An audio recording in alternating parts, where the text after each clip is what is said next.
Definisi falsafah behaviorisme ialah mengkaji tingkah laku, dan tingkah laku bukan keadaan mental. Tingkah laku manusia itu secara keseluruhan dapat dipandang sebagai deretan-deretan tingkah laku yang terdiri daripada unit-unit. Pembuangan bayi adalah merupakan isu yang sering timbul sejak sekian lama, sama ada di Malaysia maupun negara-negara yang lain. Perbuatan meninggalkan bayi atau kanak-kanak dengan tujuan untuk membuang ataupun menyembunyikan kelahiran mereka serta tidak mahu bertanggungjawab boleh dikategorikan sebagai perbuatan buang bayi. Persoalannya, mengapakah perbuatan buang bayi ini terjadi dan apakah solusi yang diperlukan untuk mengatasi masalah ini daripada berulang kembali? Berdasarkan kajian, kejenayah pembuangan bayi semakin meningkat akibat daripada pergaulan seks bebas yang berleluasa, terlanjur dalam hubungan cinta dan institusi keluarga yang bermasalah. Mereka yang terlibat terpaksa melakukan jenayah kerana mempunyai sifat yang malu. Dengan itu, sebagai rakyat yang bertanggungjawab, kita perlu mengambil tindakan untuk mengatasi jenayah ini daripada berleluasa. Antara persoalan-persoalan kajian yang didapati di dalam kajian ini adalah apakah punca berlakunya kes pembuangan bayi di Malaysia, seterusnya bagaimanakah kes pembuangan bayi di Malaysia dapat dikurangkan, apakah kepentingan dalam mencegah kes pembuangan bayi dalam kalangan rakyat Malaysia dan juga apakah kesan pembuangan bayi kepada masyarakat Malaysia. Antara punca-punca yang menyebabkan kes pembuangan bayi berlaku ialah yang pertama, kurang didikan dan kefahaman agama.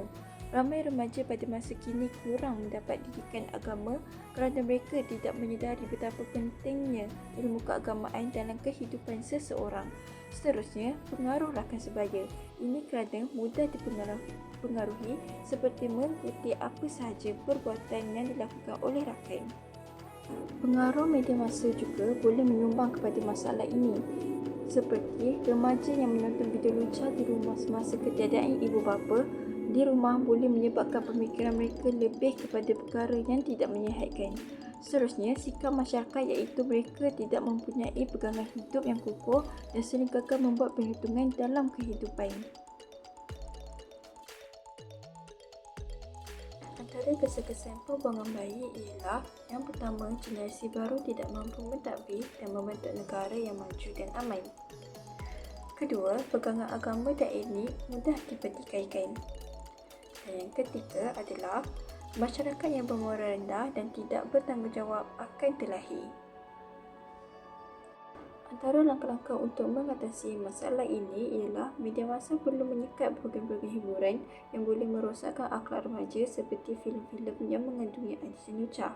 Seterusnya, penguasaan undang-undang oleh pihak berkuasa dengan mengenakan tindakan maksimum ke atas pasangan yang berzinah.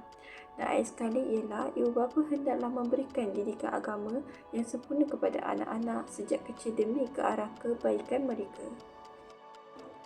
Terdapat 4 nilai utama di dalam kajian ini, iaitu yang pertama ialah nilai bertanggungjawab. Nilai bertanggungjawab dapat tercermin dalam tindakan masyarakat dan pemerintah untuk mengatasi masalah ini secara berkesan. Yang kedua ialah kasih sayang. Nilai kasih sayang dapat tercermin dalam upaya masyarakat dan organisasi sosial untuk menyediakan tempat perlindungan bagi bayi yang ditinggalkan. Yang ketiga ialah nilai rasional. Untuk menangani isu pembuangan bayi dengan berkesan, kita perlu mengambil pendekatan rasional. Kita harus mengidentifikasi penyebab-penyebab yang mendorong tindakan ini, seperti kurangnya pendidikan seksual, stigma sosial atau keterbatasan ekonomi, dan mengambil langkah-langkah berdasarkan fakta untuk mengatasi akar masalah tersebut. Dan yang keempat iaitu nilai kasih sayang terhadap keluarga. Keluarga memiliki peranan penting dalam mencegah pembuangan bayi. Dengan menunjukkan kasih sayang dan sokongan kepada anggota keluarga yang menghadapi tekanan atau kesulitan, kita dapat membantu mencegah keputusan yang tragis seperti pembuangan bayi. Keluarga harus bersatu dan membantu satu sama lain dalam menghadapi masalah. Kepentingannya adalah untuk mewujudkan kemakmuran dalam kalangan masyarakat di Malaysia tanpa mengira bangsa dan agama. Masa depan negara akan lebih cerah dengan adanya remaja-remaja yang berakhlak mulia dan berpendidikan tinggi.